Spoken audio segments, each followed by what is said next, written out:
What is a solution, solution हम किसे कहेंगे।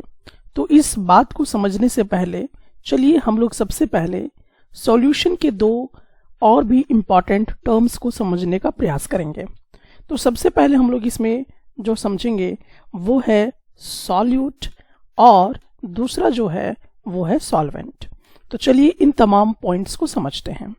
तो इसके लिए हम लोग एक एग्जाम्पल लेते हैं और इस एग्जाम्पल में चलिए देखते हैं। देखिए सॉल्यूट हम किसे कहेंगे, जैसे कि यहाँ पे आप देख रहे हैं, तो the solid that dissolves is called the solute. यानी कि सॉल्यूशन बनाने के लिए जिस चीज को आप क्या करते हो, डाल रहे हो, डिसॉल्व कर रहे हो, उसको हम क्या कहेंगे, सॉल्यूट बोला करेंगे। और जिस चीज में आप उस सब्सटेंस को डाल रहे हो उसको हम लोग सॉल्वेंट बोलेंगे। ठीक है, so the liquid in which the solid is dissolved is called the solvent. अब ये जो डेफिनेशन है ये समझने के लिए आपका ठीक है, लेकिन इसको हम लोग एक प्रॉपर वे में भी समझने का जो है वो प्रयास करेंगे। तो सबसे पहले हम लोग यहाँ पे देखते हैं, अगर मान लीजिए कि किसी चीज की क्वांटिटी ज्यादा है, जैसे कि यहाँ पर हमने पानी ले लिया, तो पानी यहाँ पर ज्यादा है, ठीक है, और किसी चीज की जो क्वांटिटी वो बहुत कम है, जैसे कि एग्जाम्पल के तौर पर नमक लेते हैं, ठीक है। तो इस पूरे पानी को नमकीन बनाने के लिए एक चुटकी नमक काफी होता है, तो जो नमक होगा वो कम क्वांटिटी में होगा और जो पानी होगा वो ज्यादा क्वांटिटी में होगा। सो जो ज्यादा क्वांटिटी में होगा उसको हम लोग सॉल्वेंट कहेंगे और जो स्मॉल क्वांटिटी में होगा उसको हम लोग सॉल्यूट कहा करेंगे। तो क्या आपने पॉइंट को समझा?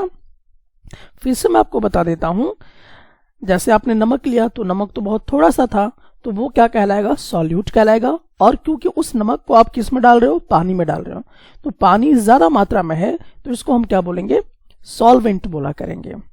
ठीक है, उसी तरह से और भी बहुत सारे आप एग्जाम्पल्स जो हैं वो ले सकते हैं।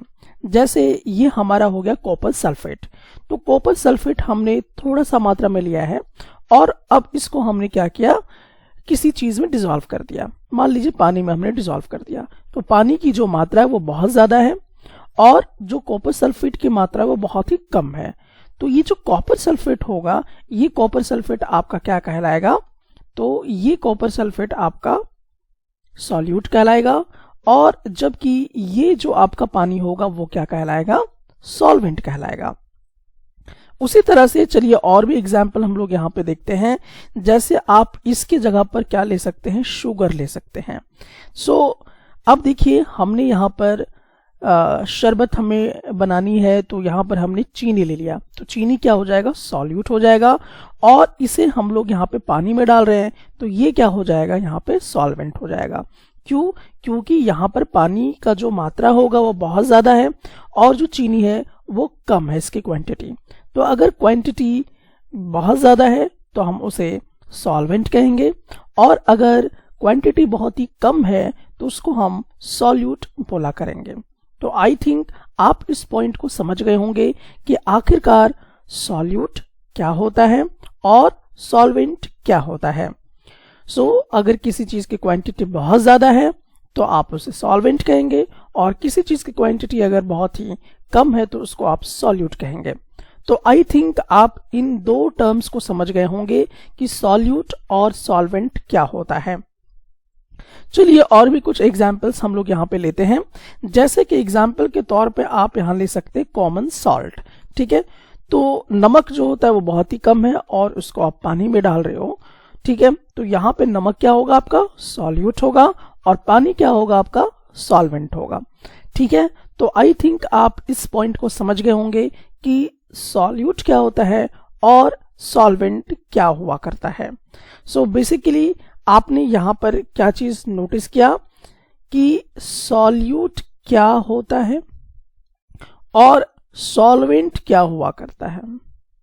ये दो चीज आपने यहाँ पे समझा और ये भी जब ये दोनों चीजें मिलती हैं तब आपको क्या मिलता है, सॉल्यूशन मिलता है।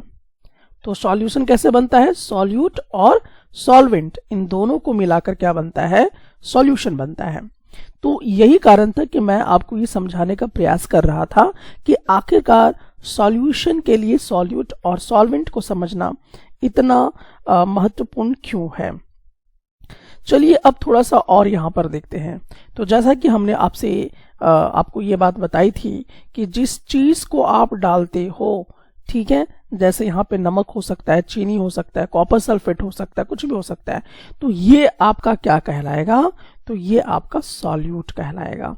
ओके, बट जिस चीज में आप इसको डालते हो, जैसे कि यहाँ पे कोई लिक्विड के फॉर्म में कोई चीज होगी, तो उसको हम लोग क्या कहा करते हैं, उसको हम लोग सॉल्वेंट कहा करते हैं। यहां तक तो अभी आपको सारा पॉइंट जो है ये क्लियर हो गया होगा। लेकिन अब थोड़ा सा यहाँ पे देखिए, जो सॉल्यूट है इसका दूसरा नाम भी हुआ करता है, सॉल्यूट का दूसरा नाम भी हुआ करता है। तो चलिए अब हम लोग इसको थोड़ा सा देखते हैं। सो यहाँ पे देखिए, जो सॉल्यूट है उसको हम लोग क्या बोला करेंगे, डिस्पर्स्ड पार्टिकल्स भी कहा करेंगे। सो नोट द पॉइंट, आप जो सॉल्यूट है, सॉल्यूट का दूसरा नाम भी है जिसको हम लोग कहते हैं डिस्पर्स्ड पार्टिकल्स, ठीक है। और जो सॉल्वेंट है, सॉल्वेंट का भी दूसरा नाम हुआ करता है जिसको हम कहते हैं डिस्पर्स्ड मीडियम, ठीक है। तो देखिए, डिस्पर्स्ड दोनों में कॉमन है, बट जब आप सॉल्यूट का जिक्र करेंगे तो सिर्फ पार्टिकल्स बोलेंगे, बट सॉल्वेंट का जिक्र करेंगे तो आप मीडियम बोलेंगे। तो आपके पास ये दोनों चॉइसेस है, आप क्या बोलना चाहते हैं। सॉल्यूट को आप चाहें तो डिस्पर्स्ड पार्टिकल्स बोलेंगे, और सॉल्वेंट को चाहें तो आप डिस्पर्स्ड मीडियम भी कह सकते हैं।